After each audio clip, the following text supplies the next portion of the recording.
کر رہے ہوتے ہیں نا تو ہم بھول جاتے ہیں. ہم کہتے ہیں سارے دروازے بند ہیں، ہر آدمی مجھ سے ڈرتا ہے، میں اقتدار میں ہوں، میرے ہاتھ میں دھرا ہے، میری جیب میں نوٹ ہے، اس وقت سارے لوگ میرے حق میں بولتے ہیں، اس وقت زمینی حقائق میرے ساتھ ہیں، کون مجھے پوچھ لے گا. حالانکہ یہ وقت زیادہ لمبا نہیں چلتا. کوئی بھی نہ دیکھ رہا ہو تو عرش کا مالک تو دیکھ رہا ہوتا ہے نا، رب کریم تو دیکھ رہا ہوتا ہے نا. اللہ تبارک و تعالیٰ تو جانتا ہے نا یہ زیادتی کر رہا ہے. اللہ حضرت وہب ابن منبہ رحمت اللہ علیہ فرماتے ہیں بنی اسرائیل کا ایک شخص تھا بادشاہ، اس نے محل بنانا تھا. تو محل کا جب اس نے نقشہ تیار کرایا تو ایک بوڑھی کی جھونپڑی بھی محل کے اندر آ رہی تھی، بوڑھی کی جھونپڑی. تو وہ بادشاہ نے اس بوڑھی خاتون سے کہا کہ یہ جھونپڑی میرے ہاتھ بیچ دو، میرے محل کا نقشہ خراب ہوتا ہے. وہ خاتون کہنے لگی کہ میں بیاہ کے یہاں آئی تھی، چاہتی ہوں کہ میرا جنازہ ہی یہاں سے اٹھے، تو مہربانی کرو مجھے تکلیف نہ دو، میں پکا ہوا پھال ہوں، پتہ نہیں کب دنیا سے چلی جاؤں گی، مجھے اسی گھر میں رہنے دو، بیوہ ہوں، لاوارث ہوں، اولاد میری ہے نہیں، مجھے یہیں رہنے دو. لیکن جب لوگ ظلم پہ آئے ہوتے ہیں تو پھر انہیں یہ ساری چیزیں نظر نہیں آتی. اس نے کہا تجھے الگ سے مکان بنا دیں گے، 11 گنا رقم دے دیں گے، تو یہ میرے حوالے کر دے، مجھے دے دے. اب وہ بوڑھی خاتون تھی، یہ بزرگ جو ہوتے ہیں انہیں اپنی جھونپڑیوں سے بڑا پیار ہوتا ہے. بچے گاؤں سے چلے جاتے ہیں شہر میں، لیکن دادا جان کہتے ہیں کہ میرا یہیں دل لگتا ہے، دادی اماں کہتی ہے کہ مجھے بیٹا یہیں رہنے دو، یہی مجھے وقت گزارنے دو. اس بوڑھی سے جب ضد کی تو بوڑھی کہنے لگی کہ میں نہیں جاؤں گی چھوڑ کے. اب تو اس نے باہر بھی گھر سے نکلنا چھوڑ دیا، اپنے گھر کے اندر رہتی کہ میرا کوئی مکان نہ گرا دے. بادشاہ نے 4-5 لوگوں کا ذمہ لگایا کہ جب خاتون گھر سے نکلے نا تو اس کی جھونپڑی گرا دینا. وہ بیچاری کسی حاجت طبی کے لیے، ضرورت کے لیے گھر سے باہر نکلی تھی کہ بلڈوزر آ گیا. وہ بڑے دن گھر میں رہی، لیکن جیسے ہی نکلی تو بڑی بڑی کرینیں آ گئی، اس غریب کی جھونپڑی گرا دی گئی. کچھ گھنٹوں کے بعد جب وہ لوٹی تو جس گھر میں زمانے بتائے تھے وہ گھر زمیں بوس ہو گیا، وہ گھر ٹوٹ گیا.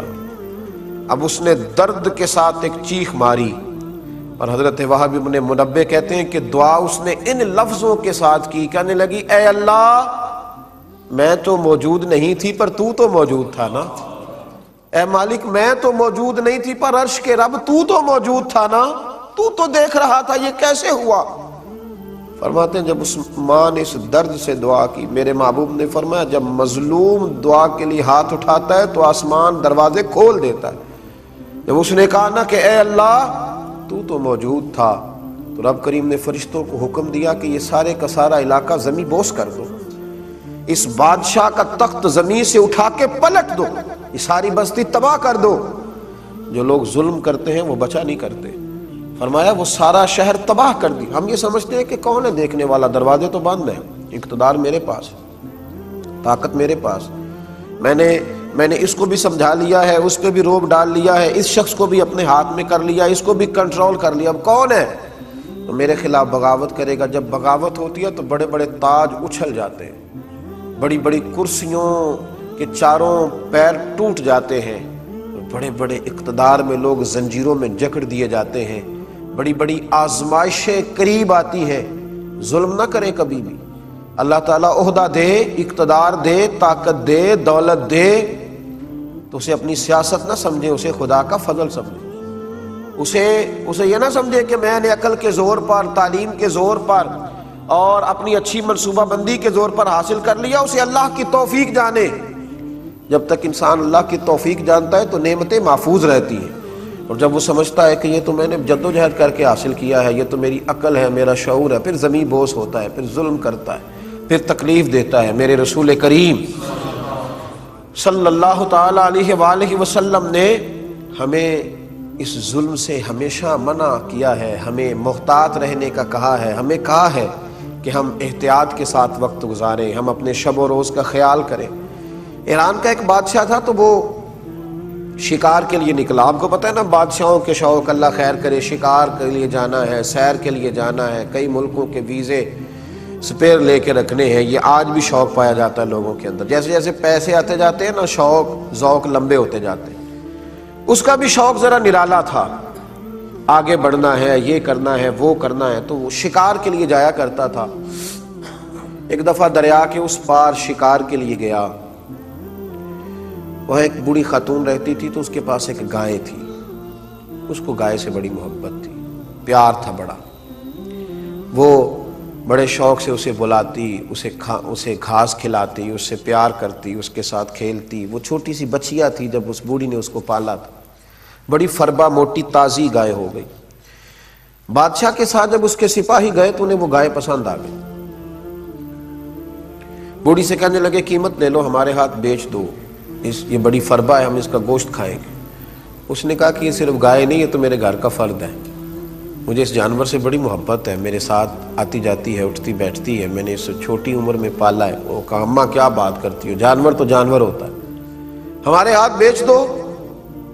جب بوڑھی نہ مانی تو انہوں نے کہا تمہیں پتہ ہے ہم بادشاہ کے سپاہی ہیں، کو پتہ ہے نا شہزادے اور بڑے لوگوں کے بچے وہ تو کوئی کسی قانون کی پابندی نہیں کرتے، وہ تو قانون توڑنا ان کا شوق ہوتا ہے، تمہیں پتہ نہیں بادشاہ کے سپاہی ہیں۔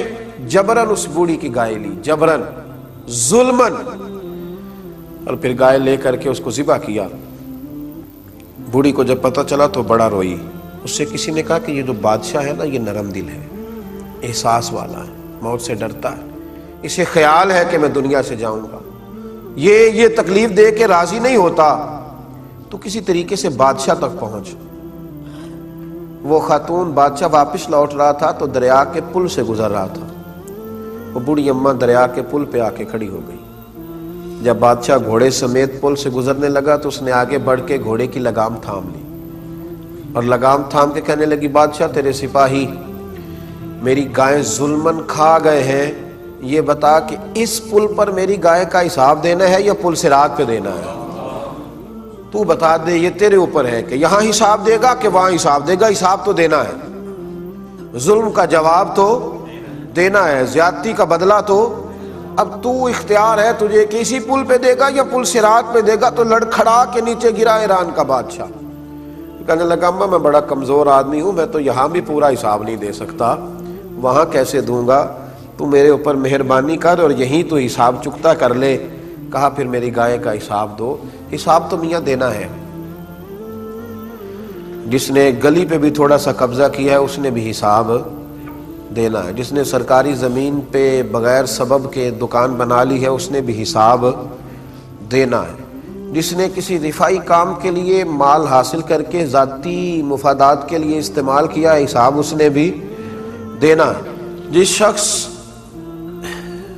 نے ایک نیک آدمی کا لبادہ اوڑھ کر لوگوں کو اپنے پیچھے لگایا اور پھر ان سے ذاتی مفادات حاصل کیے حساب اس نے بھی دینا ہے، جس شخص نے لوگوں کو اچھے خواب دکھا کر حکومت حاصل کی اور لوگوں کو بڑے خوشنما باغات دکھا کر انہیں خوشبو کے پیچھے لگایا اور پھر ان لوگوں کے ساتھ زیادتی کی اس نے بھی حساب دینا ہے، جس شخص نے جو لباس پہن رکھا ہے، جو جس قسم کا ارادہ بنا رکھا ہے اور پھر وہ اس پر پورا نہیں اترتا حساب اس نے بھی دینا ہے، جس کو پتا تھا، جس کو پتا تھا، جس کو یہ خبر تھی کہ میرے گھر والے غلطی پہ ہیں اور میرے بھائی کے سسرال والے حق پہ ہیں، لیکن پھر بھی وہ اپنے ہی گھر والوں کی حمایت کرتا رہا اور پھر بھی ظلم اور جبر کا ساتھی بنا رہا، ظلم اور زیادتی پر تعاون کرتا رہا، اس نے بھی صبح قیامت حساب دینا ہے اور دینا ہے۔ رب کریم حساب لے گا۔ میرے نبی کریم علیہ الصلوۃ والسلام کے صحابی حضرت عبداللہ ابن مسعود رضی اللہ تعالیٰ عنہ فرمایا کرتے تھے دعا کرو اللہ ہم سے حساب نہ پوچھے، ہم سے حساب نہ پوچھے، جس سے حساب پوچھا گیا تو وہ الجھ جائے گا اور جسے اللہ تبارک و تعالیٰ بغیر حساب کے معاف کرے گا اسی کی معافی ہو سکے گی، جسے اللہ بغیر حساب کے۔ ہماری چھوٹی چھوٹی زیادتیاں، میں اکثر سوچتا ہوں کہ کوئی کسی کو گالی دے کے نکل جاتا ہے اور وہ سمجھتا ہے کہ یہ تو غریب تھا کچھ نہیں کر سکا۔